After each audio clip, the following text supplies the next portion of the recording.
밤하늘이 뚫린 듯 쏟아지는 폭우는 서울의 국방부 청사 전체를 차갑고 어두운 안개 속으로 가두고 있었다. 굵은 빗방울이 회색 콘크리트 바닥에 부딪히며 만들어내는 소음은 멀리서 들려오는 도시의 자동차 경적 소리조차 집어삼킬 듯 맹렬했다. 보안등에서 뿜어져 나오는 노란 불빛은 빗물로 흥건한 도로 위에 반사되어 마치 기름띠처럼 번들거렸다. 이 축축하고 냉랭한 공기 속에서 국방부 본관 건물은 국가의 1급 군사 기밀과 절대적인 권력을 움켜쥔 난공불락의 요새처럼 위압적으로 솟아있었고, 그 거대한 그림자는 주변의 모든 것을 삼켜버릴 듯했다. 박도훈 대령은 본관의 자동문이 열리자마자 얼굴로 확 덮쳐오는 습기 때문에 미간을 깊게 찌푸리며 불쾌한 기색을 감추지 않았다. 그는 칼날처럼 날카롭게 다림질된 정복의 옷깃을 다시 한번 매만지며 자신의 완벽함에 티끌 하나라도 묻지 않았는지 확인하려는 듯 신경질적으로 움직였다. 박도훈은 실전 능력보다는 어깨 위에 달린 계급장의 개수와 구두의 광택에서 군인의 권위가 나온다고 믿는 전형적인 형식주의 장교였다. 내일 있을 취임식은 그가 지난 한 달 동안 자신의 입지를 굳히기 위해 공들여 준비해온 그의 인생에서 가장 중요한 행사였다. 그는 운전병이 관용차를 현관 앞으로 대령하기를 기다리며 초조한 눈빛으로 빗줄기를 뚫어지게 응시하고 있었다. 완벽주의에 대한 강박은 박도훈을 끊임없이 괴롭혔고, 그가 그려놓은 우아한 그림을 망치는 것은 무엇이든 참을 수 없는 분노를 유발했다. 그가 손목에 찬 고가의 시계를 내려다보며 시간을 확인하고 다시 정문 쪽으로 시선을 돌리던 찰나였다. 위병소 옆 돌담에 몸을 기대고 서 있는 한 사람의 그림자가 그의 날카로운 시야에 들어왔다. 그곳은 비바람을 피하기에는 턱없이 부족한 좁은 처마 밑이었다. 그 인형은 국방부라는 위험 있는 장소와는 전혀 어울리지 않게 초라하고 이질적인 모습으로 서 있어 박도훈의 신경을 거슬렀다. 색이 다 바랜 회색 트레이닝복을 입고 낡아서 찢어진 운동화는 흙탕물에 젖어 형체를 알아보기 힘들 정도였다. 모자를 깊게 눌렀어 얼굴의 대부분을 가리고 있었지만 빗물에 젖어 뺨에 달라붙은 몇 가닥의 머리카락이 보였다. 그녀는 뼛속까지 파고드는 추위나 자신을 경계하며 쳐다보는 위병들의 시선 따위는 아랑곳하지 않고 마치 그곳에 뿌리내린 동상처럼 미동도 없이 서 있었다. 박도훈의 가슴 속에서 억눌러 왔던 짜증이 마치 기름을 부은 불길처럼 확 타올라 걷잡을 수 없게 되었다.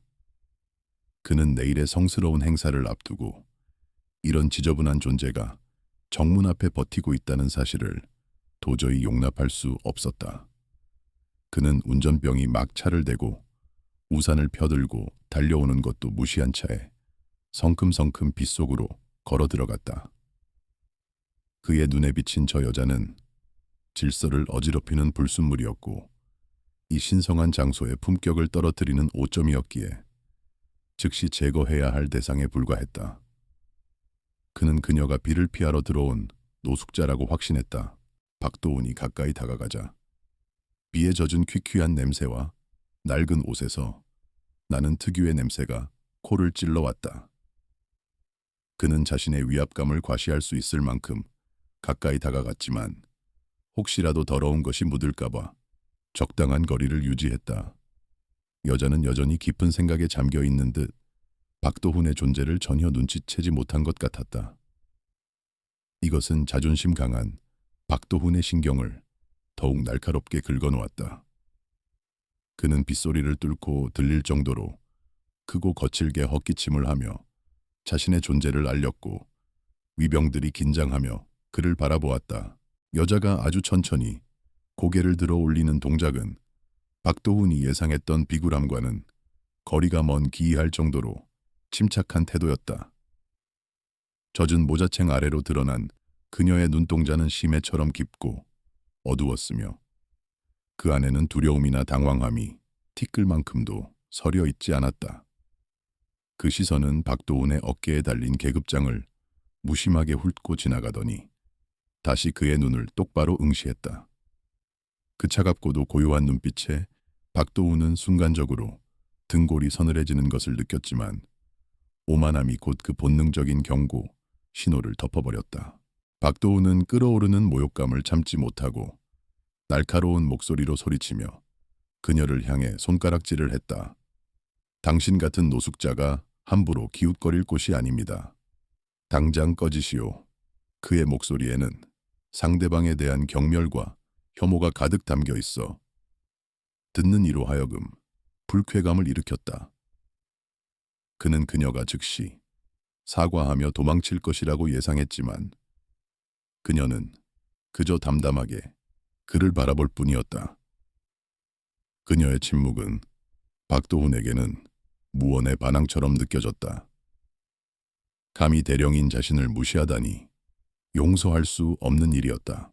그녀는 짧게 한숨을 내쉬더니 낮지만 또렷한 목소리로 대답했다. 누군가를 기다리고 있는 중입니다. 그녀의 목소리는 거친 빗소리 속에서도 이상할 정도로 명료하게 들려왔다. 하지만 박도훈에게 그 말은 말대꾸에 지나지 않았다.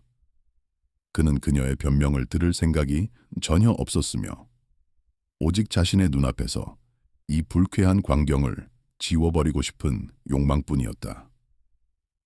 국방부 정무는 국가 안보의 상징이며 이런 너저분한 차림새의 민간인이 얼쩡거려도 되는 공원이 아니라는 생각이 그의 머릿속을 지배했다.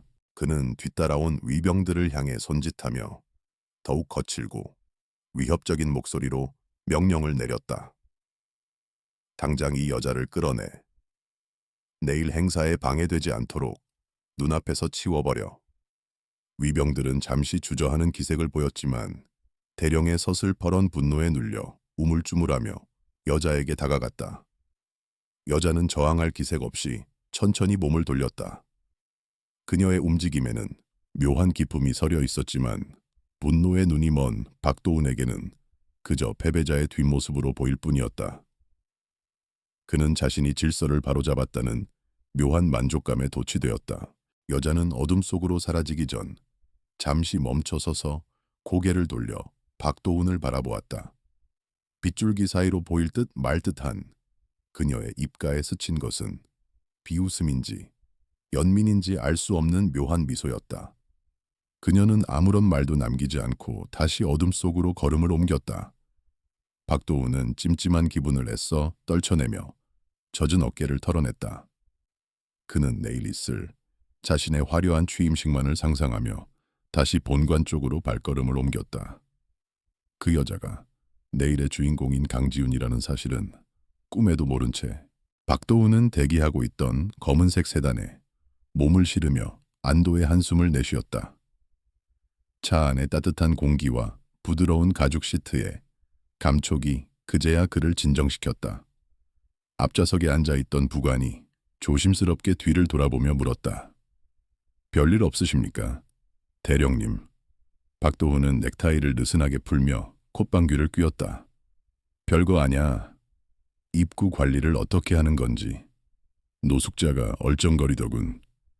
내일 중요한 분들이 오시는데 미관을 해칠까봐 내가 직접 처리했지. 그의 목소리에는 자신의 행동에 대한 한치의 의심도 없는 당당함이 묻어났다.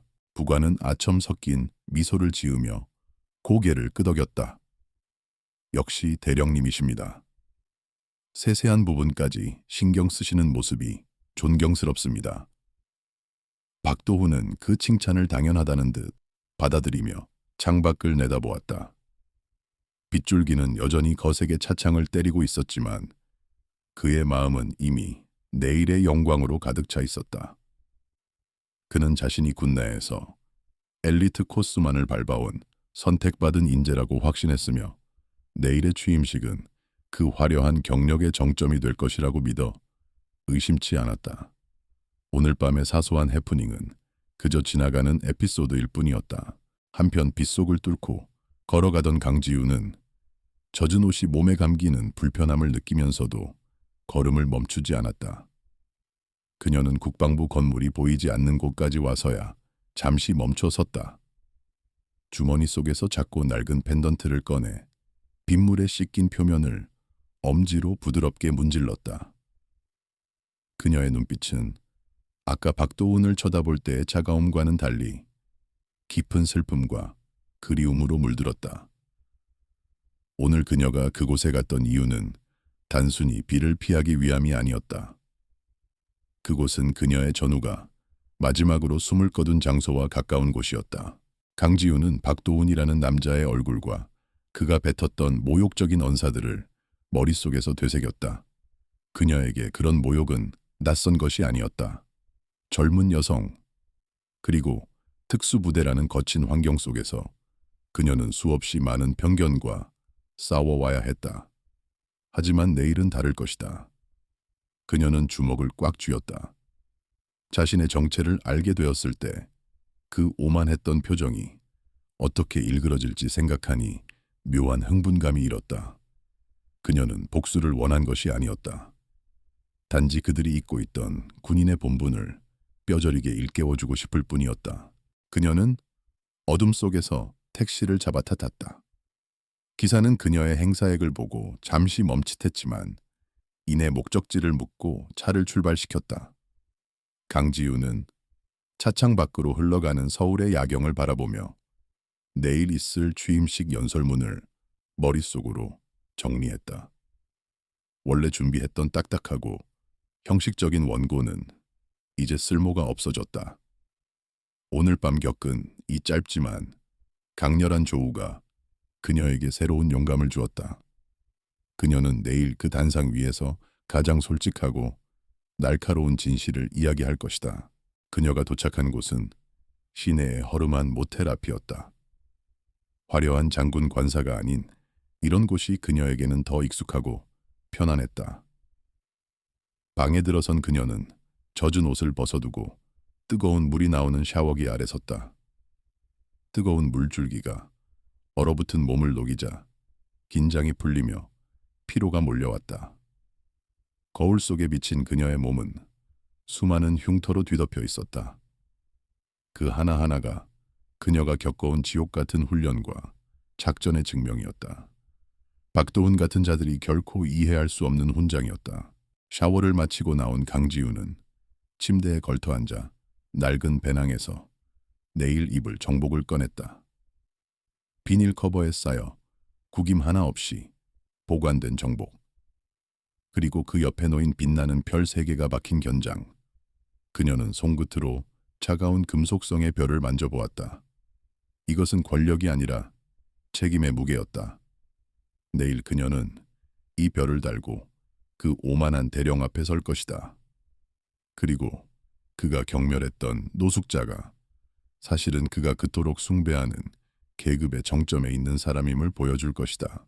밤이 깊어갈수록 빗줄기는 더욱 거세졌다. 마치 내일 닥쳐올 폭풍을 예고하듯 천둥 소리가 멀리서 울려 퍼졌다. 강지우는 불을 끄고 침대에 누웠지만 잠은 쉽게 오지 않았다. 그녀의 머릿속에는 내일 마주할 수많은 얼굴들이 스쳐 지나갔다. 기대에 찬 눈빛들, 의심 가득한 시선들, 그리고 박도훈의 경악할 얼굴. 그녀는 어둠 속에서 조용히 눈을 감으며 자신의 호흡을 가다듬었다. 전장에 나가기 전처럼 차분하고 냉철하게. 내일은 또 다른 전장이 될 것이다.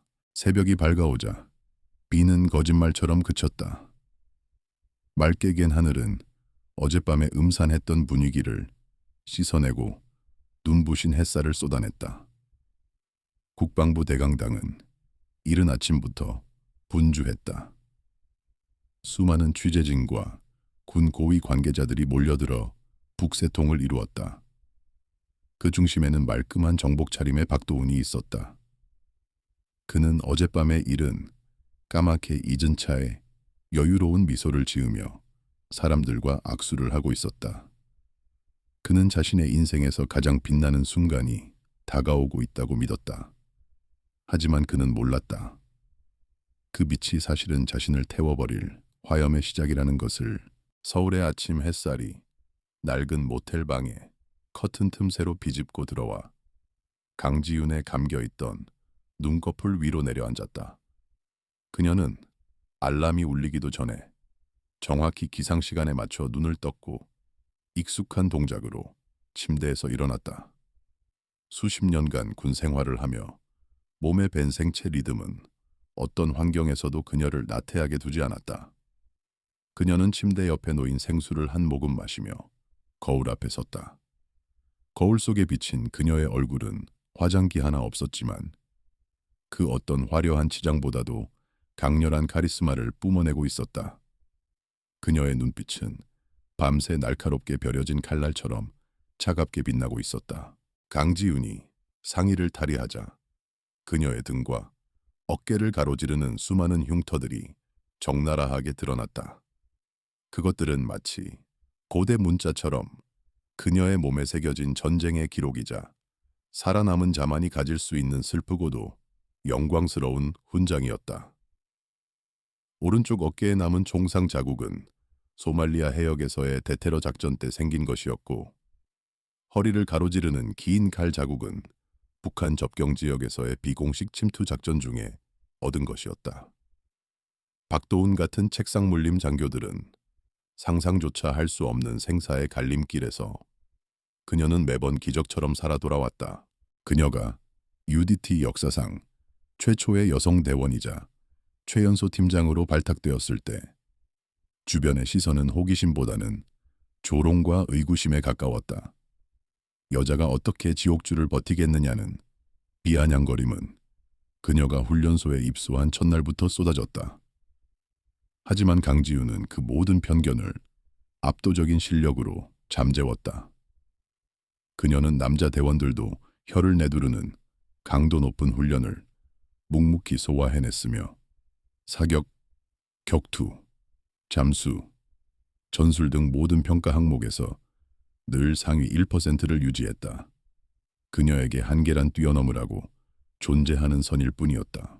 전설적인 코드명 유령은 그녀가 수행했던 가장 위험한 단독 침투 작전에서 유래되었다. 적진 한복판에 홀로 침투하여 인지를 구출하고 적의 지휘부를 무력화시킨 뒤 흔적도 없이 사라진 그녀의 능력은 아군에게는 경이로움이었고 적군에게는 공포 그 자체였다. 그녀는 소리 없이 움직였고 그림자처럼 숨어들었으며 목표물 외에는 그 어떤 흔적도 남기지 않았다. 국방부 내의 고위 장성들조차 그녀의 작전 보고서를 읽으며 식은땀을 흘렸다는 일화는 이미 군 내부에서 공공연한 비밀처럼 떠돌고 있었다. 강지윤은 의자 위에 걸쳐진 회색 트레이닝복을 물끄러미 바라보았다. 어젯밤 박도훈 대령이 그토록 경멸하며 더럽다고 매도했던 그 옷이었다.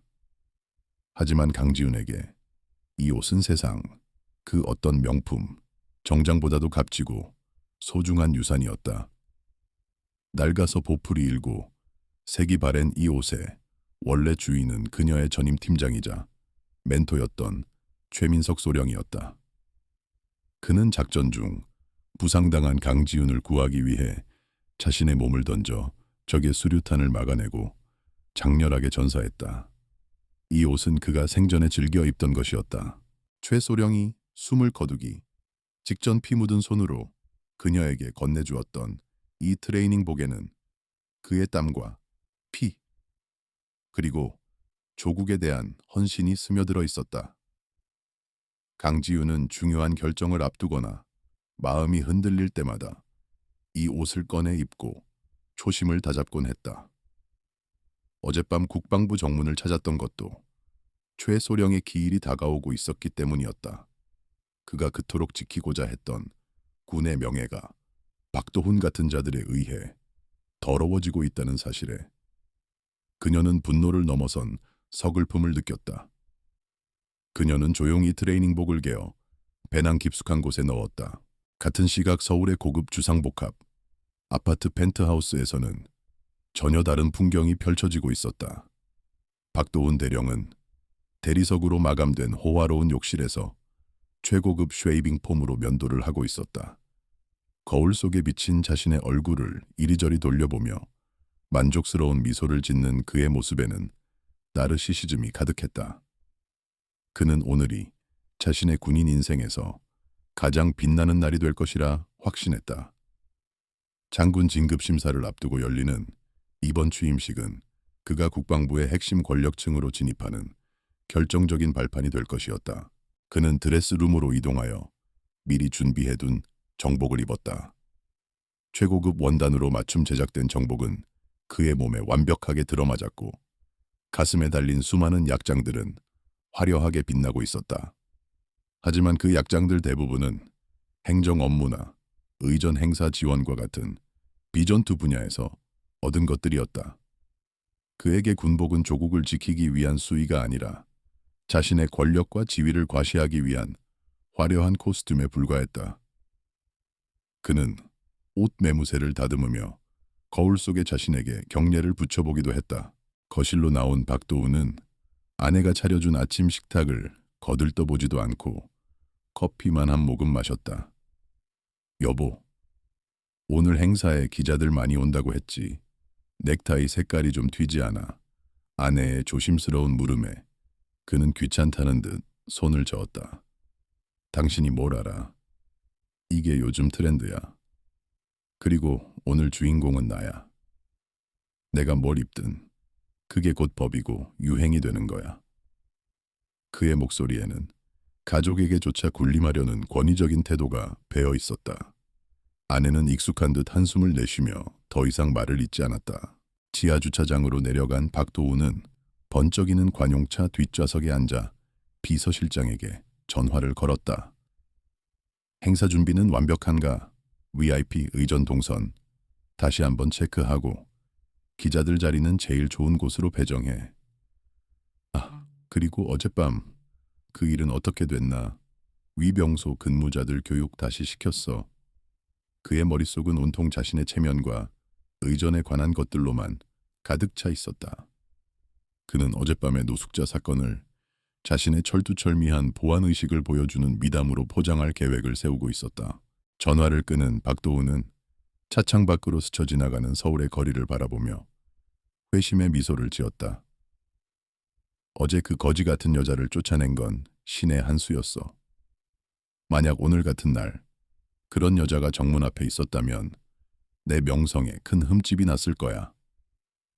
그는 자신이 국가의 안보를 위해 대단한 결단을 내린 것처럼 스스로를 합리화했다.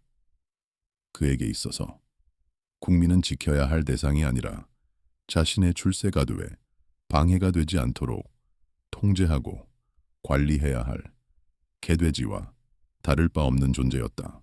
국방부 청사에 도착한 박도우는 위병들의 우렁찬 경례를 받으며 차에서 내렸다. 그는 짐짓 엄숙한 표정을 지으며 위병소장에게 다가갔다. 자네, 어제 내가 지시한 대로 잡상인이나 노숙자들 얼씬도 못하게 조치했나? 오늘은 특히 중요한 분들이 많이 오시는 날이야. 실수하면 영창 갈 각오해. 위병소장은 잔뜩 긴장한 표정으로 큰 소리로 대답했다. 네 대령님, 지시대로 주변 1km 이내를 완벽하게 통제하고 있습니다. 박도우는 만족스러운 듯 고개를 끄덕이며 어깨를 으쓱거렸다. 행사장인 대강당 로비는 이미 수많은 화환과 축하 인파로 발 디딜 틈이 없었다. 박도우는 물 만난 고기처럼 사람들 사이를 누비며 악수를 하고 명함을 돌렸다. 하하, 김 장군님 오셨습니까? 먼 길 오시느라 고생하셨습니다. 이번에 제 취임식에 와주셔서 정말 영광입니다. 그는 상대의 계급과 지위에 따라 허리를 굽히는 각도를 달리하며 능수능란하게 처세술을 발휘했다. 그의 주변에는 그에게 줄을 대려는 영관급 장교들이 득실거렸고 그는 그 중심에서 왕이 된 듯한 기분을 만끽했다. 그는 동기인 초의 대령을 발견하고 짐짓 심각한 표정으로 귓속말을 건넸다. 야, 어젯밤에 말이야. 내가 퇴근하는데 정문에 웬 미친 여자가 서 있는 거야. 딱 봐도 노숙자인데 위병 놈들이 멍청하게 보고만 있더라고. 그래서 내가 직접 나서서 쫓아냈지. 보안이 생명인데 말이야. 기강이 해이해졌어. 최대령은 박도훈의 말에 맞장구를 치며 아부했다.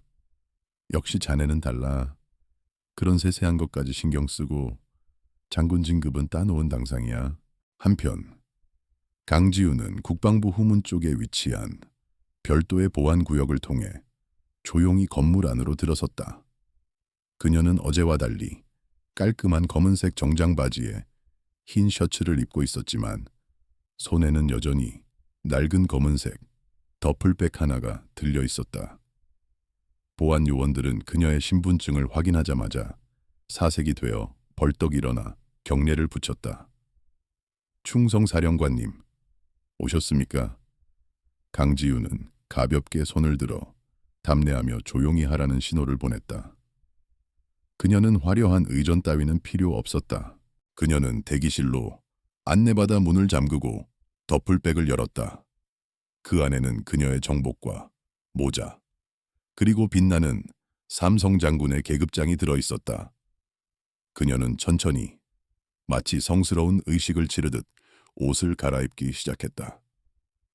셔츠의 단추를 하나씩 채울 때마다 그녀의 눈빛은 더욱 깊고 단단해졌다. 거울 앞에 선 그녀는 마지막으로 넥타이를 매고 정복 상의를 걸쳤다. 어깨 위에 놓인 세 개의 별은 단순한 장식이 아니었다. 그것은 그녀가 흘린 피와 땀, 그리고 먼저 떠나간 동료들의 영혼이 응축된 무게였다. 강지우는 모자를 눌러쓰고 매무새를 가다듬었다. 거울 속에 비친 그녀의 모습은 어젯밤의 초라한 노숙자와는 전혀 다른 압도적인 위엄을 갖춘 지휘관의 모습이었다. 하지만 그 내면에는 여전히 낡은 트레이닝복을 입고 빗속에 서 있던 그 여자의 영혼이 살아 숨쉬고 있었다. 그녀는 문을 열고 나가기 전 잠시 눈을 감고 최소령의 목소리를 떠올렸다. 지윤아, 군인은 겉모습으로 말하는 게 아니야. 행동으로 증명하는 거지. 그녀가 눈을 떴을 때 그곳에는 망설임 없는 결의만이 남아 있었다. 행사 시작 10분 전 장내 아나운서의 안내방송이 울려 퍼졌다. 내외 귀빈 여러분, 잠시 후 UDT 특수임무단 신임 사령관 취임식이 거행될 예정입니다. 자리에 착석해 주시기 바랍니다. 박도훈은 맨 앞줄 VIP석 바로 뒷자리에 앉아 설레는 마음으로 단상을 바라보았다. 그는 아직 신임 사령관의 얼굴을 본 적이 없었다. 소문으로는 현장 출신의 독종이라던데. 과연 어떤 인물일지 궁금했다. 물론 그 누구라도 자신보다는 못할 것이라는 오만한 생각은 변함이 없었다. 갑자기 행사장 입구 쪽이 술렁거리기 시작했다. 문이 열리고 경호원들의 호위를 받으며 누군가가 들어오고 있었다. 하지만 그들이 들어온 곳은 귀빈용 정문이 아니라 무대 뒤편으로 연결된 측면 통로였다. 역광 때문에 얼굴은 잘 보이지 않았지만 또각거리는 구두 소리가 정적을 깨고 강당 전체에 울려 퍼졌다. 박도훈은 고개를 길게 빼고 그 인물을 확인하려 했다. 그 실루엣이 어딘가 낯이 익다는 느낌이 들었지만 설마 하는 생각에 애써 부정했다. 그 인물이 조명 아래로 모습을 드러내는 순간 박도훈의 심장은 덜컥 내려앉았다. 단상 위로 걸어 올라가는 그 여군 장성. 비록 화려한 정복을 입고 있었지만 그 차가운 눈빛과 걸음걸이는 어젯밤 빗속에서 보았던 그 노숙자와 너무나도 똑같았다. 박도훈의 얼굴에서 핏기가 완전히 사라졌다. 그의 손이 미세하게 떨리기 시작했다. 악몽이 현실이 되어 그의 눈앞에 서 있었다. 전설의 유령이 드디어 실체를 드러낸 것이다. 국방부 대강당의 공기는 팽팽하게 당겨진 활시위처럼 긴장감으로 가득 차 있었다. 수백 개의 좌석을 메운 군, 고위 관계자들과 정계 인사들, 그리고 그 사이사이를 메운 수많은 취재진의 카메라 렌즈들이 단상 위를 향해 집중되고 있었다. 웅장한 오케스트라의 연주가 멈추고 장내 아나운서의 엄숙한 목소리가 울려 퍼졌다. 지금부터 대한민국 해군 특수전전단 신임사령관 강지윤 중장의 취임식을 거행하겠습니다. 박도훈 대령은 자신의 귀를 의심했다. 강지윤 중장, 그의 뇌가 정보를 처리하는 속도가 현저히 느려졌다. 그는 멍한 표정으로 단상 위를 올려다보았다. 화려한 금빛 견장을 어깨에 단 여자가 단상 중앙으로 걸어 나오고 있었다. 그녀의 걸음걸이는 군더더기 없이 절도 있었고 흐트러짐 없는 자세는 마치 강철로 빚어낸 듯 견고해 보였다. 조명을 받아 반짝이는 정복의 단추들과 가슴에 달린 훈장들은 그녀가 걸어온 길이 결코 평탄하지 않았음을 증명하고 있었다. 하지만 박도훈의 시선을 사로잡은 것은 그 화려한 계급장이나 훈장이 아니었다. 그것은 바로 그녀의 눈이었다. 어젯밤 빗속에서 모자챙 아래로 자신을 쏘아보던 그 깊고 차가운 눈동자, 비에 젖어 초라해 보이던 그 노숙자의 눈빛과 단상 위에 선 저 장군의 눈빛이 완벽하게 일치하는 순간 박도훈은 숨이 턱 막히는 공포를 느꼈다. 등줄기를 타고 식은땀이 흘러내려 셔츠를 적셨고 심장은 미친 듯이 요동치기 시작했다. 설마... 아니야. 말도 안 돼. 그럴 리가 없어. 박도훈은 속으로 계속해서 부정했다.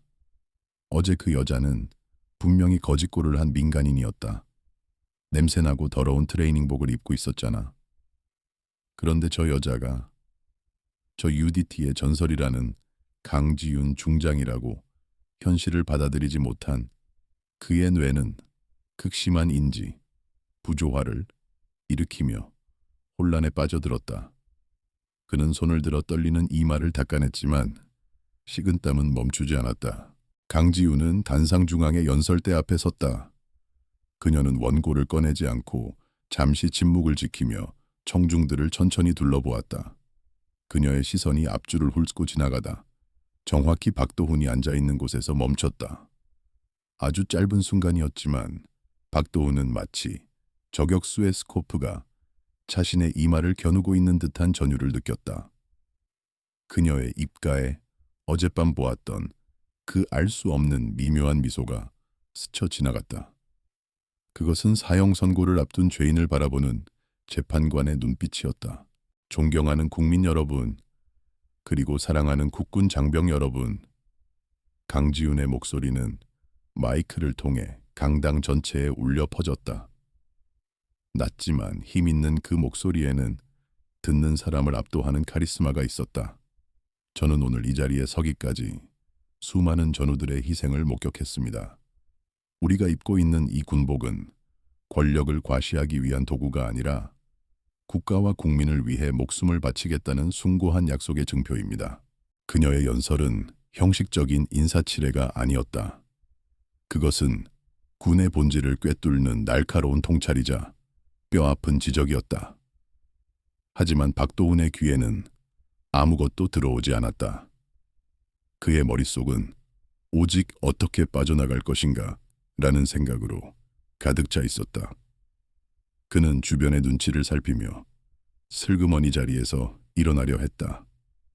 속이 안 좋다는 핑계로 화장실에라도 숨고 싶은 심정이었다. 하지만 바로 옆에 앉아있던 직속 상급자가 그의 팔을 잡으며 눈짓을 했다. 어디 가나 지금 사령관님 연설 중이네. 앉아.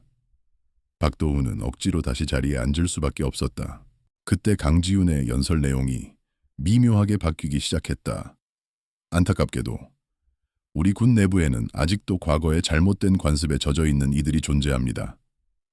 계급을 특권으로 착각하고 겉모습만으로 사람을 판단하며 국민을 섬기는 대신 군림하려는 자들 말입니다. 그녀의 목소리는 더욱 단호해졌다. 어젯밤 저는 이 국방부 정문 앞에서 아주 흥미로운 경험을 했습니다. 장내가 술렁이기 시작했다. 기자들은 직감적으로 특종의 냄새를 맡고 카메라 줌을 당겼고 참석자들은 서로 얼굴을 마주보며 웅성거렸다. 박도훈의 얼굴은 사색이 되었다. 제발, 제발 이야기하지 마. 그의 마음속 외침은 공허하게 흩어졌다. 강지우는 마치 그 자리에 있는 박도훈만을 위해 이야기하는 것처럼 시선을 고정한 채 말을 이어갔다. 오래된 전우를 추모하기 위해 잠시 정문 앞에 서 있던 저를 어떤 고위 장교분께서 노숙자로 오해하시더군요. 뭐, 그럴 수 있습니다. 제 차림새가 남루했으니까요. 하지만 그분이 저에게 하신 말씀과 행동은 군인으로서의 자질을 의심케 했습니다. 더러우니 당장 꺼져라. 여기가 어디라고 감히 얼씬거리냐. 그것은 국민을 지켜야 할 군인의 입에서 나올 말이 아니었습니다. 강당하는 충격으로 얼어붙었다. 신임 사령관을 노숙자로 오해하고 쫓아낸 장교라니. 그것도 모욕적인 언사를 퍼부으며 이것은 단순한 해프닝을 넘어선 군 기강 회의의 심각한 문제였다. 곳곳에서 비난의 목소리가 터져나왔고 기자들은 노트북 자판을 두드리느라 바빴다. 박도훈은 쥐구멍이라도 있으면 숨고 싶은 심정이었다. 그의 심장은 터질 듯이 뛰었고 숨을 쉬기조차 힘들었다. 모든 사람들이 자신을 쳐다보는 것만 같았다. 강지우는 잠시 말을 멈추고 물 한 모금을 마셨다. 그 침묵의 시간은 박도훈에게 영원처럼 느껴졌다. 그녀는 다시 마이크 앞에 섰다. 저는 오늘 이 자리에서 그 장교분의 이름을 거론하지는 않겠습니다. 하지만 그분은 지금 이 자리에 앉아 계십니다. 그리고 스스로 잘 알고 계실 겁니다. 군복의 무게가, 그 위에 달린 별의 무게가 얼마나 무거운지, 그리고 진정한 군인의 명예는 옷차림이 아니라 그 사람의 품격과 행동에서 나온다는 것을 말입니다. 박도훈은 고개를 들 수가 없었다. 그의 등은 식은땀으로 축축하게 젖었고 손은 덜덜 떨리고 있었다. 옆자리의 상급자가 이상하다는 듯 그를 쳐다보았다. 박대령, 자네 어디 아픈가? 얼굴이 백지장일세. 박도훈은 겨우 고개를 저으며 대답했다. 아, 아닙니다. 잠시 현기증이 나서. 그의 목소리는 모기 소리처럼 기어들어갔다. 취임식이 끝나고 리셉션장으로 이동하는 시간. 박도훈은 도망치듯 빠져나가려 했다. 하지만 운명은 그를 놓아주지 않았다. 박도훈 대령님, 잠시 뵙죠? 뒤에서 들려온 차갑고도 익숙한 목소리에 그는 얼어붙은 듯 멈춰섰다. 천천히 뒤를 돌아보자 강지훈 중장이 보좌관들을 대동하고 그를 향해 걸어오고 있었다. 그녀의 곁에는 국방부 장관과 합참의장도 함께였다. 박도훈은 반사적으로 차렷 자세를 취하며 경례를 붙였다. 충성 대령. 박도훈 그의 목소리는 떨리고 있었다. 강지훈은 천천히 그의 경례를 받으며 그에게 다가갔다. 가까이서 본 그녀의 위압감은 상상 이상이었다. 그녀는 박도훈의 명찰을 뚫어지게 바라보았다. 박도훈 대령. 어젯밤에는 빗속이라 경황이 없어 인사를 제대로 못 드렸군요. 주변의 시선이 두 사람에게 집중되었다. 국방부 장관이 흥미롭다는 듯 물었다. 강 장군, 아는 사이인가? 강지우는 옅은 미소를 지으며 대답했다. 네. 장관님, 아주 인상 깊은 첫 만남을 가졌었죠. 박 대령님께서 저에게 군인의 자세에 대해 아주 열정적으로 가르쳐 주셨거든요. 물론 그 방식이 좀 독특했지만요. 박도훈의 얼굴은 붉어지다 못해 터질 것만 같았다. 그는 변명이라도 하고 싶었지만 입이 떨어지지 않았다. 국방부 장관 앞에서 그리고 수많은 상관들 앞에서 자신의 치부가 드러나는 순간이었다. 강지우는 박도훈에게 한 걸음 더 다가가 나지막이 속삭였다. 오직 그만이 들을 수 있는 목소리로. 기대하세요. 대령님. 당신이 어제 보여준 그 철저한 보안 의식에 대해 제가 어떻게 보답할지. 강지훈이 돌아설 때 그녀의 어깨가 살짝 박도훈의 어깨를 스쳤다. 그 가벼운 접촉이 박도훈에게는 거대한 바위가 짓누르는 듯한 압박감으로 다가왔다.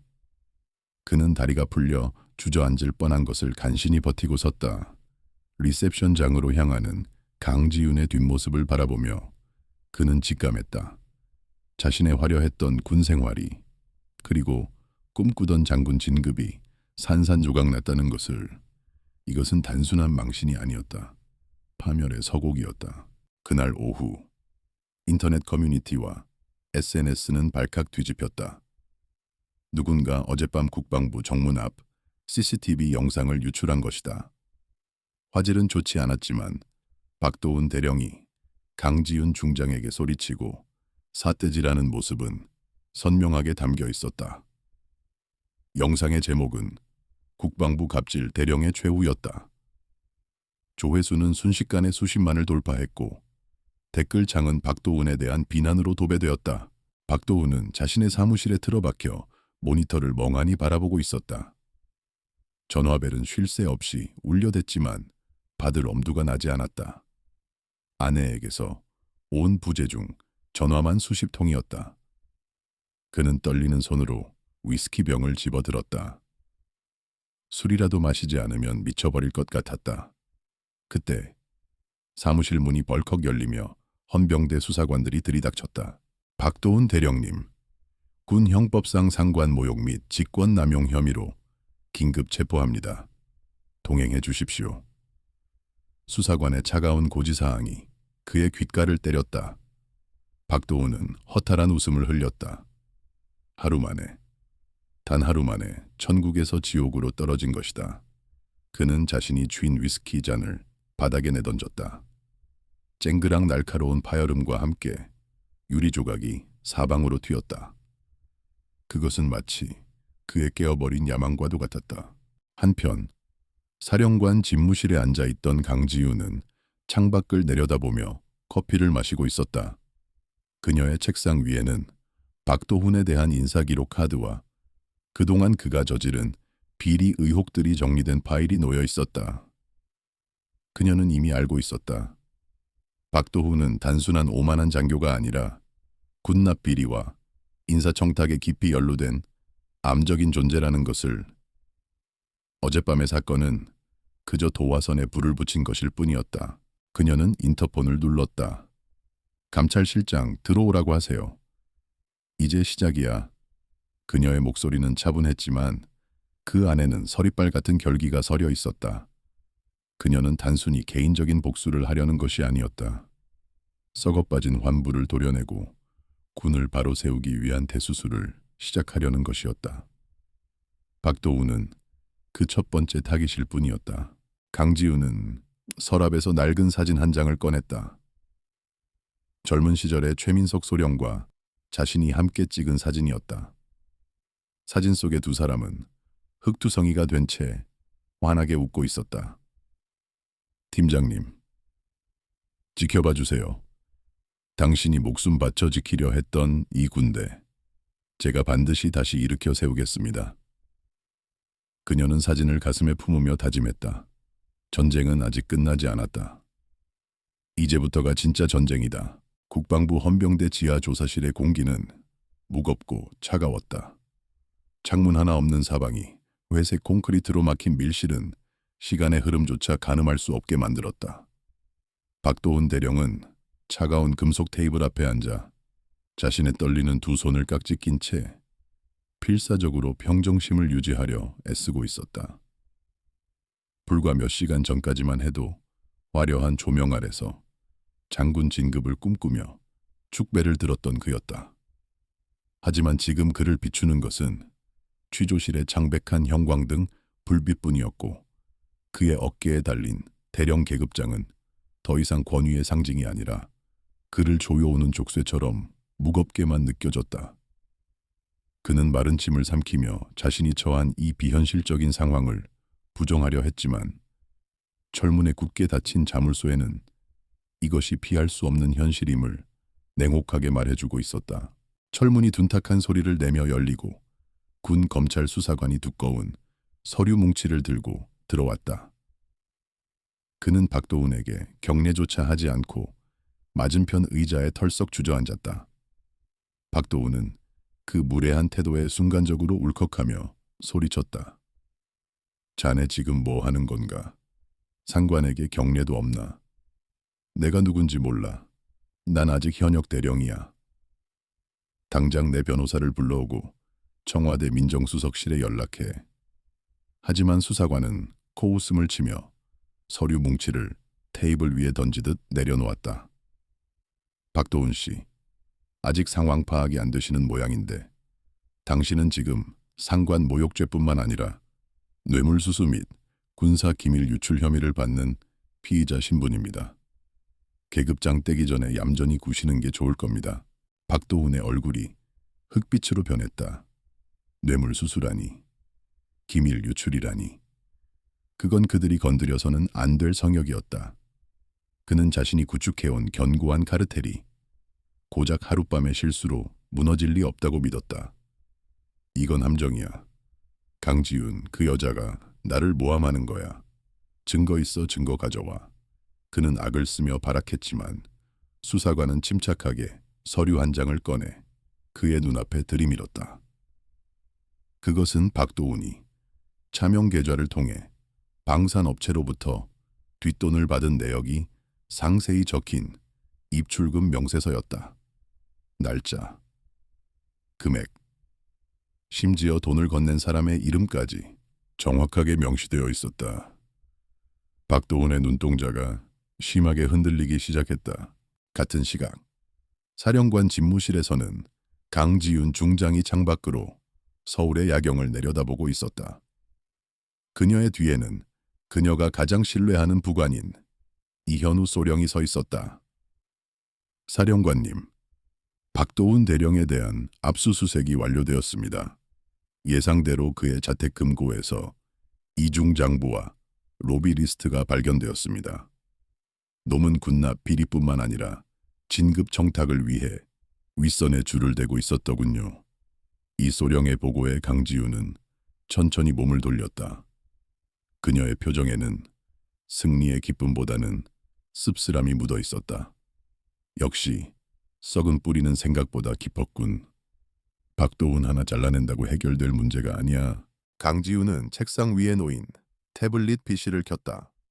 뉴스 채널에서는 하루 종일 박도훈 대령의 갑질 사건과 강지윤 사령관의 정체가 밝혀진 드라마 같은 반전에 대해 떠들썩하게 보도하고 있었다. 여론은 뜨거웠다. 국민들은 오만한 권력자에게 통쾌한 한 방을 날린 강지윤에게 열광했고, 부패한 군인의 민낯이 드러난 박도훈에게는 비난을 퍼부었다.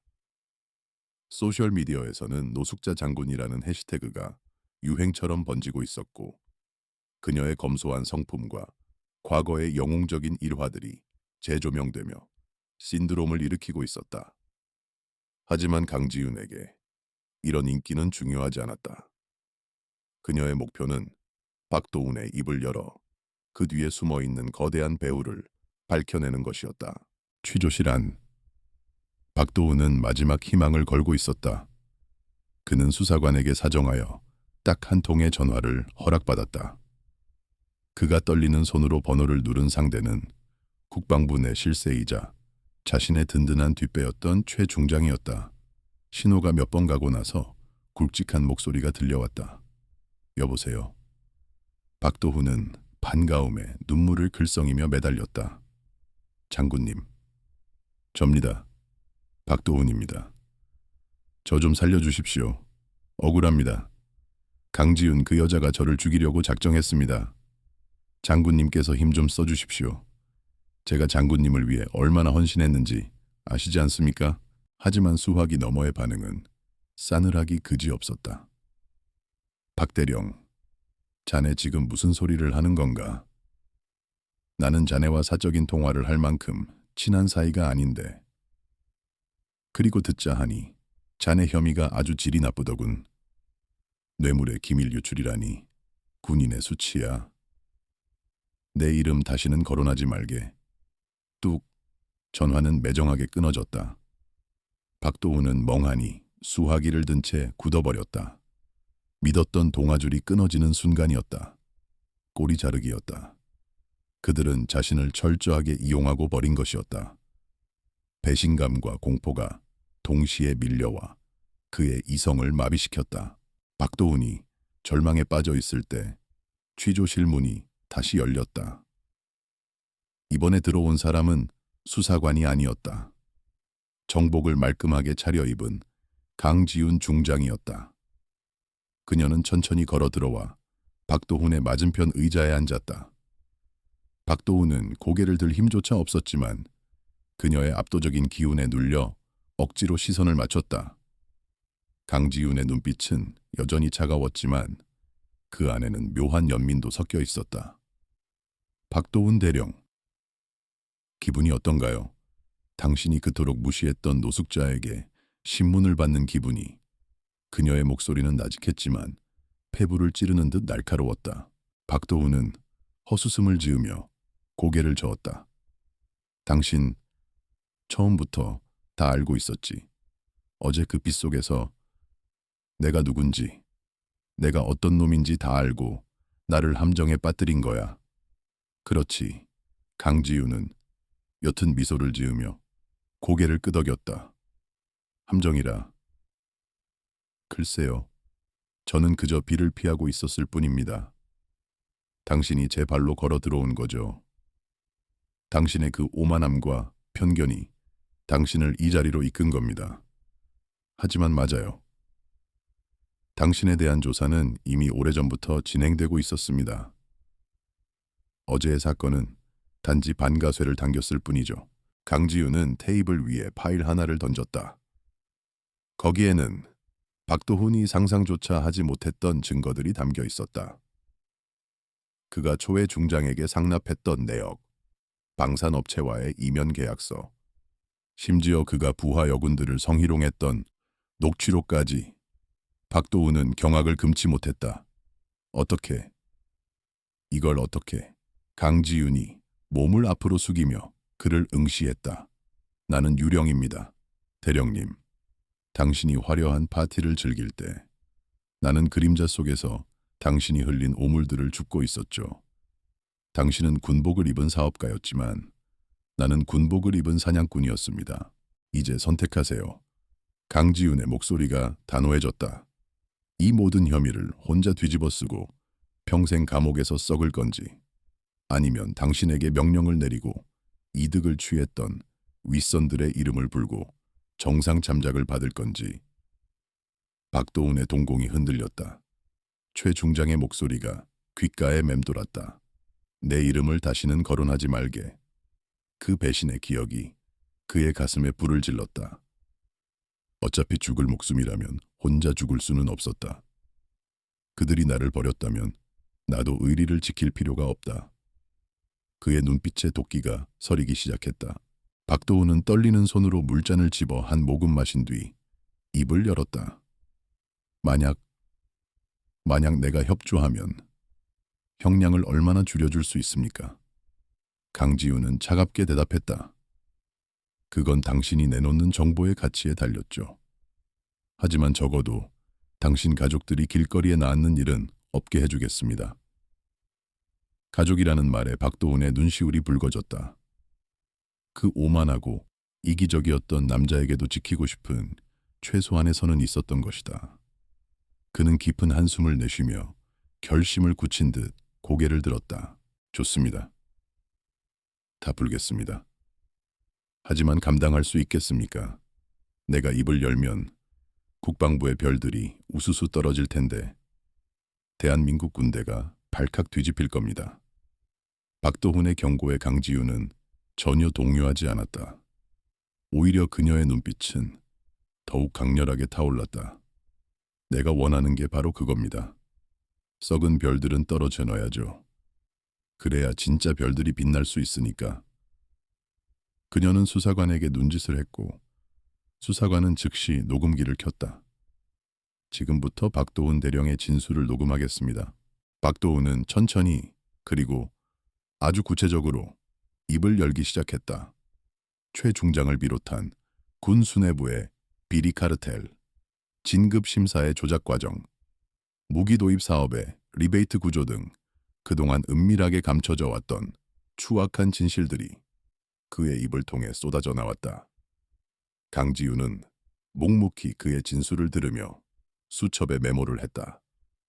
그녀가 적어 내려가는 이름 하나하나는 대한민국 군대를 뒤흔들 핵폭탄급 파괴력을 가진 것들이었다. 이것은 단순한 비리 수사가 아니었다. 군의 역사를 새로 쓰는 거대한 전쟁의 서막이었다. 새벽이 밝아올 무렵 박도훈의 긴 진술이 끝났다. 그는 모든 에너지를 쏟아낸 듯 의자에 축 늘어졌다. 하지만 역설적이게도 그의 표정은 처음 취조실에 들어왔을 때보다 훨씬 편안해 보였다. 죄책감과 공포, 그리고 배신감으로 짓눌렸던 가슴 한구석이 뚫린 듯한 기분이었다. 강지윤은 자리에서 일어나며 그에게 말했다. 수고했습니다. 당신의 이 선택이 당신의 군 생활 중 가장 명예로운 행동으로 기억될 겁니다. 그녀의 말은 비꼬는 것이 아닌 진심이 담긴 위로였다. 강지윤이 취조실을 나서자 복되는 이현우 소령과 특수수사팀원들이 대기하고 있었다. 그들의 눈은 밤샘 근무로 충혈되어 있었지만 사기는 그 어느 때보다 높았다. 강지윤은 그들을 둘러보며 짧고 굵게 명령했다. 리스트 확보했다. 지금 즉시 전 병력을 동원해서 관련된 놈들 모조리 잡아들여. 도주 우려가 있으니 출국 금지 조치하고 증거 인멸하기 전에 들이닥쳐야 한다. 우린 지금부터 호랑이를 잡으러 간다. 이 소령기 힘차게 경례를 붙였다. 충성작전 개시하겠습니다. 수사팀원들이 일사불란하게 움직이기 시작했다. 강지윤은 복도 창문을 통해 떠오르는 태양을 바라보았다. 붉게 타오르는 아침 해는 마치 곧 들이닥칠 비바람을 예고하는 듯했다. 하지만 그녀는 두렵지 않았다. 그녀의 어깨에는 조국과 국민이 부여한 무거운 책임감이, 그리고 가슴에는 정의를 향한 뜨거운 열망이 자리 잡고 있었다. 그녀는 옷깃을 여미며 폭풍의 중심을 향해 걸음을 옮겼다. 이제 진짜 사냥이 시작되었다. 대한민국 전체가 강지윤 중장과 박도훈 대령의 사건으로 인해 거대한 소용돌이 속으로 빨려 들어갔다. 인터넷 커뮤니티와 소셜미디어는 이 드라마보다 더 극적인 현실에 열광하며 실시간으로 반응을 쏟아냈다. 국방부 정문 CCTV 영상은 조회수가 기하급수적으로 늘어났고 박도훈이 강지윤에게 삿대질을 하며 폭언을 퍼붓는 장면은 수많은 패러디물로 재생산되어 퍼져나갔다. 대중은 겉모습만 보고 사람을 판단한 오만한 권력자의 몰락에 통쾌함을 느끼면서도 그 이면에 숨겨진 군 내부의 권위주의적 문화에 대해 깊은 우려와 분노를 표출했다. 방송국들은 정규 방송을 중단하고 긴급 뉴스를 편성하여 이 사건을 집중적으로 다루기 시작했다. 군사 전문가들과 사회평론가들이 패널로 출연하여 이번 사건이 갖는 상징적인 의미를 분석하느라 열을 올렸다. 그들은 강지윤 중장이 보여준 침착함과 박도훈 대령의 경거망동을 비교하며 리더십의 본질에 대해 토론했다. 화면 속의 강지윤은 낡은 트레이닝복 차림이었지만 그 어떤 장군보다 위엄이 넘쳤고, 화려한 정복을 입은 박도훈은 그저 껍데기만 남은 허수아비처럼 초라해 보였다. 여론은 완전히 강지윤의 편으로 기울어 있었다. 하지만 궁지에 몰린 부패 세력은 그대로 당하고만 있지 않았다. 박도훈의 진술로 위기에 처한 최 중장과 그 추종자들은 자신들의 생존을 위해 최후의 발악을 시작했다. 그들은 평소 관리해오던 언론계의 인맥을 총동원하여 사건의 본질을 흐리기 위한 물타기 작전에 돌입했다. 곧이어 자극적인 제목의 기사들이 인터넷 포털 사이트를 장식하기 시작했다. 강지윤 중장의 파격 승진 배경 의혹이나 그녀의 독단적인 지휘 스타일을 비판하는 확인되지 않은 루머들이 마치 사실인 양 보도되었다. 그들이 노린 것은 강지윤의 가장 큰 약점이자 강점인 그녀의 성별과 나이였다. 일부 보수 언론들은 그녀가 여성이라는 점을 부각하며 감정적인 대응으로 유능한 장교인 박도훈을 매장시키려 한다고 주장했다. 심지어 박도훈이 노숙자로 오해할 수밖에 없었던 상황을 그녀가 의도적으로 연출하여 함정에 빠뜨렸다는 음모론까지 제기되었다. 이러한 흑색 선전은 진실을 모르는 일부 대중을 혼란스럽게 만들었고 인터넷 댓글창은 지지자와 비판자들 사이에 격렬한 전쟁터로 변해갔다. 사령관 집무실의 분위기는 무겁게 가라앉아 있었다. 참모들은 쏟아지는 악성 기사들과 비난 댓글들을 보며 분통을 터뜨렸다. 이현우 소령은 주먹을 꽉 쥐며 강지윤에게 보고했다. 사령관님, 더 이상 두고 볼 수 없습니다. 이것은 명백한 명예훼손이며 군의 기강을 흔드는 행위입니다. 당장 정정보도를 요청하고 법적 대응을 해야 합니다. 하지만 강지윤은 창밖을 응시하며 차분하게 고개를 저었다. 아니, 아직은 때가 아니야. 저들이 가진 패를 다 내보일 때까지 기다려야 해. 강지윤은 이 모든 상황을 예상하고 있었다. 썩은 살을 도려낼 때는 고통이 따르고 피가 튀기 마련이다. 저들이 이렇게 격렬하게 저항한다는 것은 그만큼 그들의 치부가 깊고 두렵다는 방증이었다. 그녀는 박도훈이 진술한 내용을 바탕으로 더욱 완벽한 증거를 수집하라고 지시했다. 그녀가 원하는 것은 단순한 여론전의 승리가 아니라 부패의 뿌리를 완전히 뽑아내는 것이었다. 그녀는 폭풍우가 몰아치는 바다 한가운데서 키를 잡은 선장처럼 흔들림 없이 중심을 잡고 있었다. 그날 오후 늦게 국방부 브리핑룸에서 강지윤 중장의 긴급 기자회견이 열렸다. 수많은 카메라 플래시가 터지는 가운데 그녀는 단상 위에 섰다. 그녀의 표정은 결연했고 눈빛은 흔들림이 없었다. 그녀는 준비된 원고를 읽는 대신 정면을 응시하며 또렷한 목소리로 입을 열었다. 저는 오늘 저 개인에 대한 오해를 풀기 위해 이 자리에 선 것이 아닙니다. 저는 대한민국 군의 명예를 더럽히고 국민을 기만해온 거대한 범죄 사실을 고발하기 위해 이 자리에 섰습니다. 그녀의 폭탄 발언에 장내는 순식간에 술렁거렸다. 강지윤은 스크린을 통해 박도훈 대령의 자백이 담긴 영상의 일부와 확보된 증거 자료들을 공개했다. 그 안에는 최 중장을 비롯한 고위 장성들이 방산 비리에 연루되어 막대한 뒷돈을 챙기고 그 대가로 불량 무기를 도입한 정황이 적나라하게 담겨 있었다. 또한 진급 심사 과정에서 오고 간 금품 내역과 정탕 리스트까지 공개되자 기자들은 경악을 금치 못했다. 흑색 선전으로 그녀를 공격하던 세력들은 순식간에 할 말을 잃었다. 강지윤의 목소리는 더욱 높아졌다. 저를 향한 인신 공격과 음해는 두렵지 않습니다. 하지만 국민의 혈세로 자신의 배를 불리고 장병들의 목숨을 담보로 도박을 벌인 자들은 결코 용서할 수 없습니다.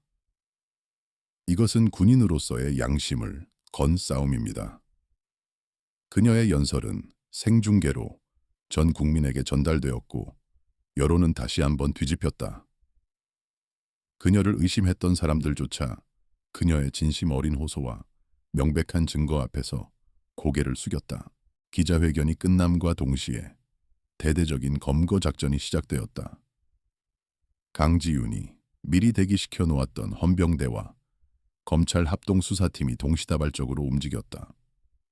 서울 시내 곳곳에 고급 아파트와 군부대 관사에서 사이렌 소리가 울려 퍼졌다. TV 뉴스 화면에는 뇌물수수 혐의를 받는 장군들이 줄줄이 연행되는 모습이 실시간으로 보도되었다. 그들은 카메라를 피하기 위해 옷으로 얼굴을 가렸지만 손목에 채워진 수갑은 감출 수 없었다. 대한민국 건군 이래 최대 규모의 숙청이었다. 최 중장은 자신의 집무실에서 뉴스를 보며 만견자실에 있었다. 그는 박도훈이 자신을 배신했다는 사실에 치를 떨었지만 이미 돌이킬 수 없는 상황이었다. 수사관들이 집무실 문을 부수고 들이닥쳤을 때 그는 저항할 힘조차 남아있지 않았다. 당신들은 실수하는 거야. 내가 누구인지 알아. 그는 허공에 대고 소리쳤지만 수사관들은 냉정하게 밀한다. 원칙을 고지하며 그에게 수갑을 채웠다. 한때 군을 호령하던 실세의 비참한 최후였다. 유치장에 갇혀있던 박도훈은 작은 TV를 통해 자신이 모시던 상관들이 줄줄이 잡혀 들어오는 모습을 지켜보았다. 그의 마음속에는 묘한 감정이 교차했다. 자신의 손으로 그들을 무너뜨렸다는 죄책감과 동시에 그들이 자신을 버렸던 것에 대한 복수심이 뒤섞여 있었다. 그는 벽에 머리를 기대고 씁쓸한 웃음을 지었다. 결국 우리 모두는 괴물이었어. 강지훈이라는 진짜 군인 앞에서 발가벗겨진 추한 괴물들. 강지훈은 밤늦도록 불이 꺼지지 않는 사령관실에서 작전 상황을 지휘했다. 보고서가 쌓여갈수록 그녀의 표정은 어두워졌다. 비리의 규모는 그녀가 상상했던 것보다 훨씬 거대하고 조직적이었다. 이것은 단순히 몇몇 개인의 일탈이 아니라 오랫동안 묵인되어 온 시스템의 문제였다. 그녀는 피로가 몰려왔지만 쉴 수 없었다. 이제 막 썩은 환부를 도려냈을 뿐 새 살이 돋게 하려면 더 많은 시간과 노력이 필요했다. 그녀는 잠시 발코니로 나가 밤하늘을 올려다보았다. 서울의 밤하늘은 여전히 화려한 불빛으로 가득 차 있었지만 그 아래서는 치열한 진실 공방이 벌어지고 있었다. 휴대폰이 진동했다. 최민석 소령의 유가족으로부터 온 응원 문자였다. 장군님, 감사합니다. 남편도 하늘에서 기뻐할 겁니다. 강지훈의 눈시울이 붉어졌다. 그녀는 그 문자를 가슴에 새기며 다시 한번 다짐했다. 이 싸움을 끝까지 해내겠다고. 다음 날 아침, 신문 한 면은 강지훈의 사진과 함께 부패의 사슬을 끈다. 강지훈의 전쟁이라는 헤드라인으로 도배되었다. 국민들은 그녀를 영웅으로 추앙했지만 강지훈은 자신을 영웅이라고 생각하지 않았다. 그녀는 그저 할 일을 했을 뿐이었다. 군인이 군인다워야 한다는 지극히 당연한 상식을 바로잡는 일. 하지만 그 상식을 지키기 위해 얼마나 많은 용기가 필요한지 그녀는 누구보다 잘 알고 있었다. 폭풍은 지나갔지만 그 여파는 여전히 거세게 남아 있었다. 구속된 장성들만 수십 명에 달했고 국방부의 기능이 마비될 정도라는 우려 섞인 목소리도 나왔다. 하지만 강지훈은 흔들리지 않았다. 그녀는 비어버린 자리에 야전에서 묵묵히 임무를 수행해온 유능하고 청렴한 장교들을 발탁하여 채워 넣었다. 그것은 새로운 군대를 만들기 위한 그녀만의 개혁 방식이었다. 박도훈은 구치소 독방에서 창살 사이로 들어오는 햇살을 바라보았다. 그는 이제야 비로소 자신이 잃어버렸던 것이 무엇인지 깨닫기 시작했다. 화려한 계급장과 권력에 취해 잊고 있었던 군인으로서의 명예와 자부심. 그는 강지훈이 빗속에서 보여주었던 그 당당한 눈빛을 떠올렸다. 비록 늦었지만 그는 죗값을 치르고 다시 시작하고 싶다는 작은 희망을 품었다. 밖에서는 새로운 세상이 열리고 있었다. 대한민국 군사법 역사상 가장 거대하고 치열한 법적 공방이 시작될 국방부 고등군사법원. 앞은 이른 아침부터 전운이 감돌고 있었다. 수백 명의 취재진이 장사진을 치고 있었고 법원 주변에는 부패 척결을 요구하는 시민단체들의 피켓 시위가 줄을 잇고 있었다. 하늘은 잔뜩 찌푸려 금방이라도 비를 뿌릴 듯 무거웠고 습한 공기는 사람들의 신경을 더욱 예민하게 만들었다. 이것은 단순한 재판이 아니라 대한민국 군대의 과거와 미래가 충돌하는 역사적인 전장이었다. 피고인석에 앉게 될 최 중장과 그 일당들은 국내 최고의 로펌들로 변호인단을 구성하여 최후의 방어선을 구축하고 있었다. 법정 내부는 엄숙하다 못해 숨 막히는 긴장감으로 가득 차 있었고 방청석은 빈자리를 찾아볼 수 없을 정도로 꽉 들어차 있었다. 재판부의 입장이 선언되자 모두가 기립했고 판사들의 근엄한 표정은 사안의 중대함을 대변하고 있었다. 푸른 수의를 입은 초의 중장이 호송관들에게 이끌려 들어오자 장내에는 순간적인 정적이 흘렀다. 그는 수갑을 차고 있었지만 고개를 꼿꼿이 세운 채 오만한 눈빛으로 방청석을 훑어보았다. 그는 여전히 자신의 권력이 건재하다고 믿는 듯했고 이 재판을 그저 지나가는 소나기 정도로 여기는 태도였다. 검찰관의 공소, 사실 낭독이 이어지는 동안 최 중장의 변호인단은 콧방귀를 뀌며 여유를 부리고 있었다. 그들은 검찰이 제시한 증거들이 위법하게 수집되었다고 주장하며 증거 능력을 부정하려 들었다. 특히 박도훈 대령의 자백은 강압적인 수사와 회유에 의한 것이라며 신빙성을 맹렬히 공격했다. 그들은 박도훈을 자신의 안위를 위해 상관을 팔아넘긴 배신자이자 정신적으로 불안정한 인물로 몰아갔다. 법정의 분위기는 변호인단의 화려한 언변과 법리 해석으로 인해 조금씩 피고인들에게 유리한 쪽으로 흐르는 듯했다. 드디어 이번 재판의 핵심 증인인 박도훈 전 대령이 증인석에 올랐다. 그의 모습은 예전에 화려하고 자신만만했던 시절과는 딴판으로 수척하고 초췌해져 있었다. 깎지 않은 수염과 퀭한 눈동자는 그가 구치소에서 겪었을 심리적 고통을 짐작하게 했다. 그는 증인 선서를 하는 동안에도 목소리가 가늘게 떨리고 있었고 피고인석에 앉아있는 최 중장과 눈이 마주치자 흠칫하며 시선을 피했다. 변호인단은 그 틈을 놓치지 않고 먹잇감을 노리는 하이에나처럼 그를 물어뜯기 시작했다. 변호인은 날카로운 어조로 박도훈을 신문하며 그를 구석으로 몰아넣었다. 증인은 평소 진급에 대한 과도한 집착을 보였고 상관들에게 불만을 품고 있었다는 증언들이 있습니다. 이번 사건도 강지윤 중장과 짜고 자신의 죄를 감면받기 위해 최 중장님을 모함한 것이 아닙니까? 변호인의 질문은 교묘하게 박도훈의 인격을 살인하고 있었다. 박도훈은 억울함에 입술을 깨물었지만 노련한 변호사의 함정에 빠져 제대로 반박하지 못하고 말문이 막혀버렸다. 방청석에서는 웅성거리는 소리가 커지기 시작했다. 그때 초의 중장이 입가에 비릿한 미소를 지으며 박도훈을 노려보았다. 그 눈빛에는 무언의 압박과 경고가 담겨 있었다. 박도훈은 순간적으로 어젯밤 변호사를 통해 전달받았던 은밀한 메시지를 떠올렸다. 입 조심해라. 네 가족들이 어떻게 될지 모른다. 그 공포가 다시금 그의 목을 조여왔다.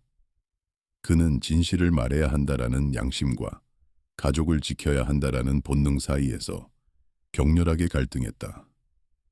그의 이마에서 식은땀이 비 오듯 쏟아졌고 호흡은 점점 거칠어졌다. 재판장은 그에게 대답을 재촉했다. 바로 그 순간 방청석 맨 앞줄에 앉아있던 강지윤 중장이 조용히 자리에서 일어났다. 그녀의 돌발 행동에 법정 안의 모든 시선이 그녀에게로 쏠렸다.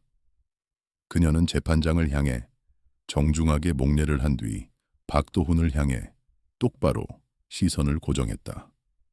그녀는 아무 말도 하지 않았지만 그 강렬하고 흔들림 없는 눈빛은 박도훈에게 무언의 메시지를 보내고 있었다. 두려워하지 마라. 내가 지키고 있다. 그녀의 눈빛에는 그 어떤 말보다 강력한 신뢰와 확신이 담겨 있었다.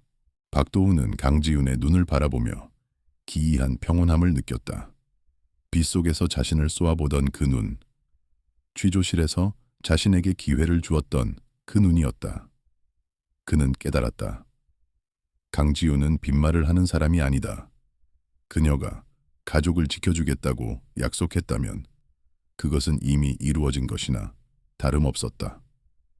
박도훈의 떨리던 손이 멈췄다. 그는 깊게 심호흡을 하며 흐트러진 마음을 다잡았다. 이제 더 이상 비겁하게 도망치지 않겠다. 그는 고개를 들어 변호인을 똑바로 쳐다보았다. 아닙니다. 박도훈의 목소리는 처음과는 달리 단호하고 명확했다.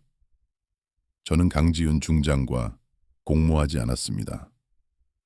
그리고 정신적으로 불안정하지도 않습니다. 제가 지금 하는 증언은 오로지 제 양심과 진실에 기반한 것입니다.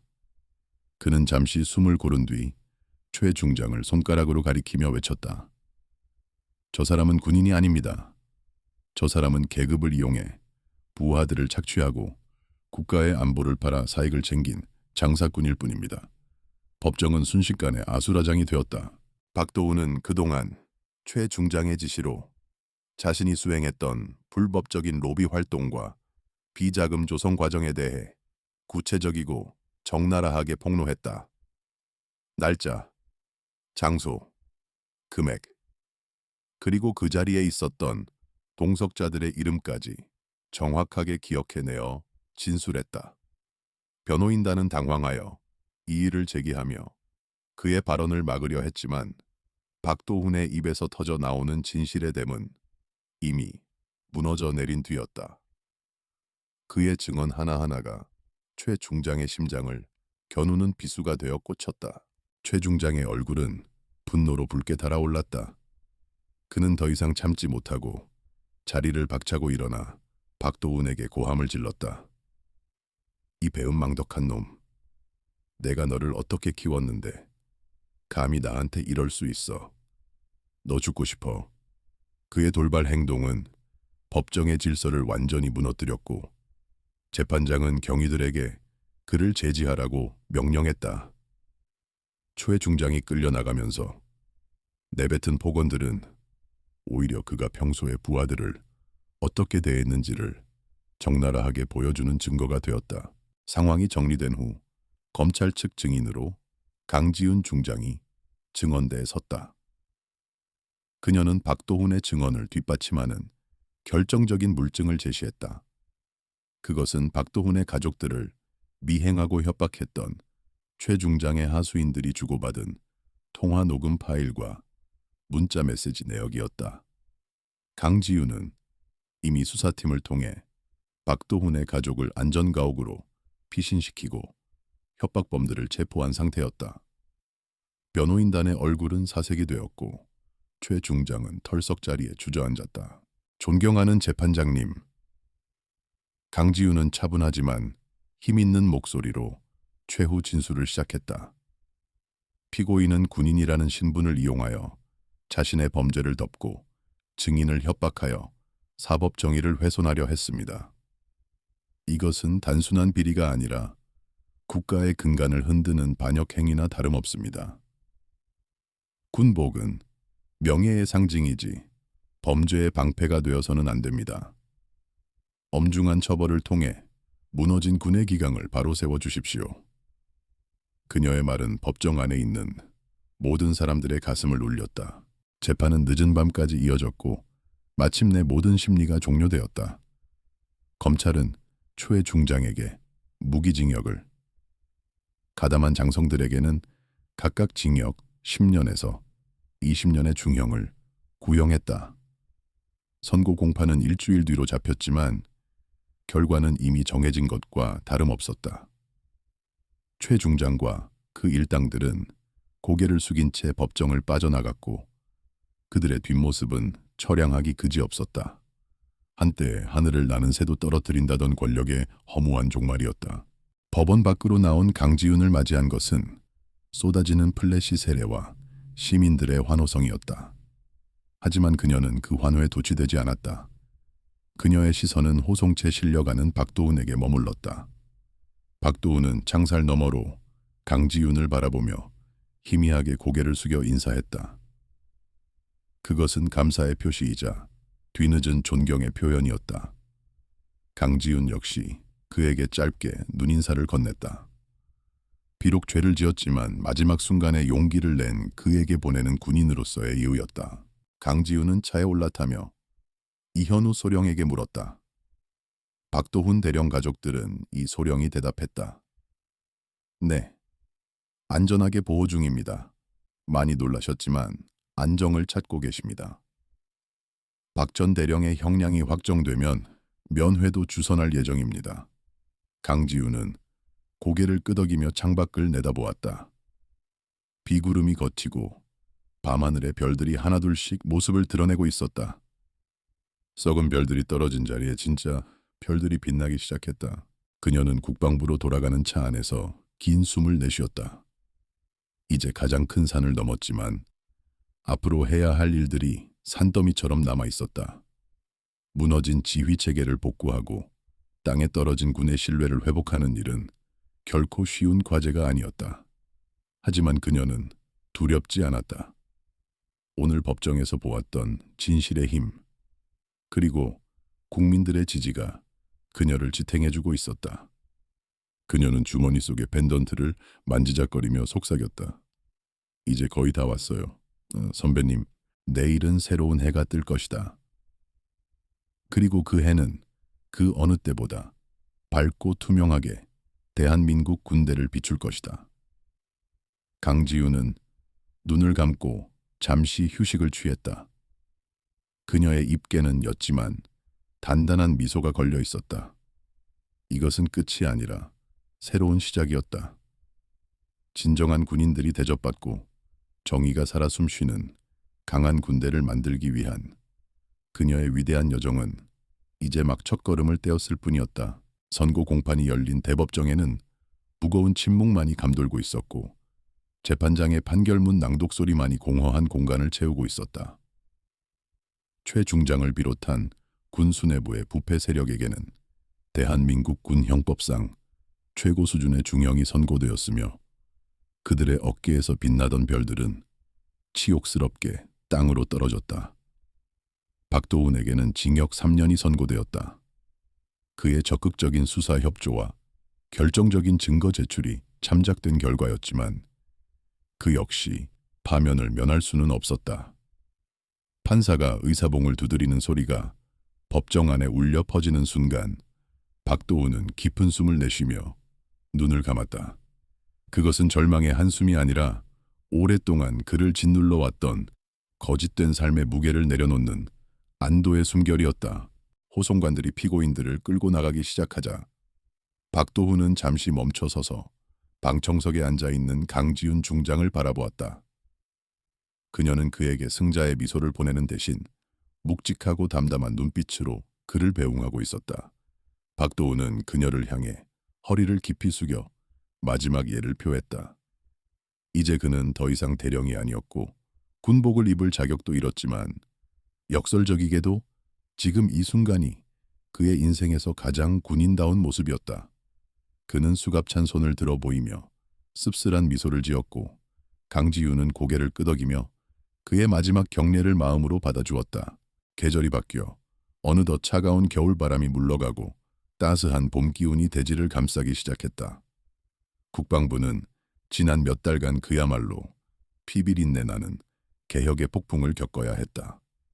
썩은 살을 도려낸 자리는 쓰라렸지만 그 상처 위에는 새 살이 빠르게 돋아나고 있었다. 강지훈 사령관의 지휘 아래 군 내부의 불합리한 관행들이 하나둘씩 사라졌고 능력과 인품을 겸비한 젊은 장교들이 주요 보직에 배치되었다. 더 이상 줄탁이나 청탁은 통하지 않았으며 오직 실력과 헌신만이 진급의 기준이 되는 새로운 문화가 정착되어 가고 있었다. 강지훈은 집무실에서 창밖으로 보이는 연병장을 내려다보고 있었다.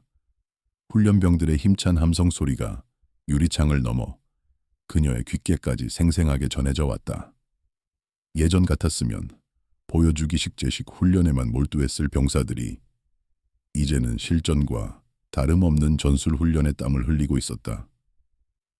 그녀는 책상 한켠에 놓인 액자를 바라보았다. 빗속에서 박도훈에게 모욕을 당했던 그날 입고 있었던 낡은 트레이닝복을 입고 찍은 최민석 소령의 사진이었다. 그녀는 사진 속의 그에게 마음속으로 말을 건넸다. 선배님, 보고 계시죠? 우리가 꿈꾸던 군대가 조금씩 만들어지고 있어요. 한편 남북교도소의 운동장 구석에서 박도훈은 빗자루를 들고 낙엽을 쓸고 있었다. 그의 머리는 짧게 깎여 있었고 입고 있는 수의에는 대령 계급장 대신 파란색 수영 번호가 박혀 있었다. 하지만 그의 표정은 국방부 시절보다 훨씬 편안하고 밝아 보였다. 그는 권력이라는 독이 든 성배를 내려놓고 나서야 비로소 평범한 일상의 소중함을 깨닫게 되었다. 그는 땀을 닦으며 잠시 하늘을 올려다보았다. 담장 너머로 보이는 파란 하늘은 그가 잃어버렸던 자유와 양심을 상징하는 듯했다. 그때 교도관이 다가와 그에게 편지 한 통을 건넸다. 면회는 자주 오지 못하지만 편지는 꼬박꼬박 보내는 아내와 딸이 보낸 것이었다. 박도훈은 떨리는 손으로 편지를 뜯어 읽어내려갔다. 아빠, 힘내세요. 우리는 아빠가 부끄럽지 않아요. 마지막에 용기를 내줘서 고마워요. 딸의 서툰 글씨를 보는 순간 박도훈의 눈에서 뜨거운 눈물이 왈칵 쏟아졌다. 그는 빗자루를 내려놓고 그 자리에 주저앉아 오열했다. 그는 모든 것을 잃었다고 생각했지만 사실은 가장 소중한 가족의 사랑을 되찾은 것이었다. 며칠 후 강지윤은 헬기를 타고 진해에 위치한 해군 특수전전단 본부로 향했다. 오늘은 신임 UDT 대원들의 수료식이 있는 날이었다. 헬기가 고도를 낮추자 짙푸른 바다와 하얀 파도가 부서지는 해안선이 눈에 들어왔다. 이곳은 그녀가 젊은 시절 피와 땀을 흘리며 한계에 도전했던 곳이자 그녀의 군인 정신이 잉태된 고향과도 같은 곳이었다. 프로펠러 소음 사이로 들려오는 파도 소리는 마치 그녀를 환영하는 팡파르처럼 느껴졌다. 그녀의 가슴이 벅차오르기 시작했다. 연병장에는 지옥 같은 훈련을 견뎌내고 살아남은 수료생들이 도열해 있었다. 그들의 검게 그른 얼굴과 다부진 체격에서는 야생마 같은 강인함이 뿜어져 나왔다. 강지윤이 단상에 오르자 우렁찬 경례 소리가 하늘을 찔렀다. 그녀는 준비된 원고를 접어두고 마이크를 잡았다. 그녀의 시선은 맨 앞줄에 서 있는 앳된 하사의 눈동자에 머물렀다. 그 눈빛에서 그녀는 과거의 자신을 그리고 빗속에서 만났던 박도훈의 잃어버린 초심을 보았다. 여러분, 강지윤의 목소리는 파도 소리를 뚫고 강렬하게 울려 퍼졌다. 여러분이 오늘 가슴에 달게 될 흉장은 단순히 멋을 위한 장식이 아닙니다. 그것은 조국이 위기에 처했을 때 가장 먼저 적진으로 뛰어들고 가장 마지막에 나와야 한다는 죽음의 계약서입니다. 나는 여러분이 장군이 되기를 꿈꾸기보다 전우를 위해 기꺼이 목숨을 바칠 수 있는 진정한 군인이 되기를 바랍니다. 그녀는 잠시 말을 멈추고 숨을 골랐다. 며칠 전 나는 한때 별을 달았던 한 군인이 모든 것을 잃고 감옥에 갇힌 것을 보았습니다. 그는 계급이 높아질수록 자신이 특별한 존재라고 착각했고 결국 그 오만함이 그를 파멸로 이끌었습니다. 명심하십시오. 군복을 벗으면 우리 모두는 똑같은 인간일 뿐입니다. 여러분이 지켜야 할 국민들, 때로는 남루하고 초라해 보이는 그 한 사람 한 사람이 바로 여러분이 존재하는 이유입니다. 강지윤의 연설은 화려한 미사여구는 없었지만 그곳에 있는 모든 대원들의 심장에 깊은 울림을 주었다. 어떤 대원들은 입술을 깨물며 눈물을 참았고 어떤 대원들은 주먹을 불끈 쥐며 결의를 다졌다. 그들은 알고 있었다. 저 단상 위에 서 있는 사령관이 전설적인 영웅이어서가 아니라 그녀가 뱉는 말 한마디 한마디가 진실된 삶에서 우러나온 것임을. 강지윤은 그들의 눈빛을 하나하나 마주하며 군인으로서의 긍지를 다시 한번 확인했다. 수료식이 끝나고 강지윤은 홀로 해안가로 걸어갔다. 석양이 지기 시작한 바다는 붉은색과 보라색이 뒤섞여 황홀한 장관을 연출하고 있었다. 그녀는 모래사장에 서서 밀려오는 파도를 바라보았다. 차가운 바닷바람이 그녀의 머리카락을 헝클어뜨렸지만 그녀는 개의치 않았다. 그녀는 주머니에서 낡은 펜던트를 꺼내 바다를 향해 들어보였다. 석양빛을 받아 반짝이는 펜던트 속에는 웃고 있는 최민석 소령과 젊은 강지훈의 모습이 담겨 있었다. 이제 편히 쉬세요. 당신이 남긴 숙제는 제가 다 끝냈습니다. 강지훈은 펜던트를 가슴에 품으며 속삭였다. 그녀는 알고 있었다. 이 평화는 영원하지 않을 것이며 언젠가 또 다른 시련과 유혹이 찾아올 것임을. 하지만 두렵지 않았다. 그녀에게는 지켜야 할 신념이 있었고 그 신념을 함께 나누는 수많은 후배들이 있었기 때문이었다. 그녀는 박도훈이 갇혀있을 교도소 쪽 하늘을 잠시 바라보았다. 그가 진심으로 속죄하고 새로운 삶을 찾기를 빌어주었다. 강지훈은 뒤를 돌아 다시 부대 쪽으로 발걸음을 옮겼다. 그녀의 등 뒤로 붉은 태양이 수평선 너머로 서서히 사라지고 있었지만 그 반대편 하늘에서는 이미 새로운 별들이 하나둘씩 떠오르고 있었다. 그것은 계급장의 별이 아니라 어둠 속에서 길을 잃지 않게 비춰주는 희망의 별들이었다. 그녀의 그림자가 모래사장 위에 길게 드리워졌다. 그 그림자는 더 이상 외로운 유령의 것이 아니라 거대한 군대를 이끄는 위대한 지휘관의 것이었다.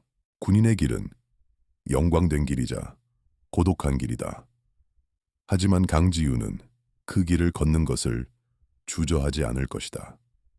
그녀가 입고 있는 군복이 낡고 해질지라도 그녀의 영혼만은 언제나 날카롭게 빛날 것이기 때문이다. 파도는 끊임없이 밀려왔다 밀려갔지만 바위처럼 단단한 그녀의 신념은 그 자리에 영원히 서 있을 것이다. 대한민국을 지키는 가장 강하고 아름다운 방패가 되어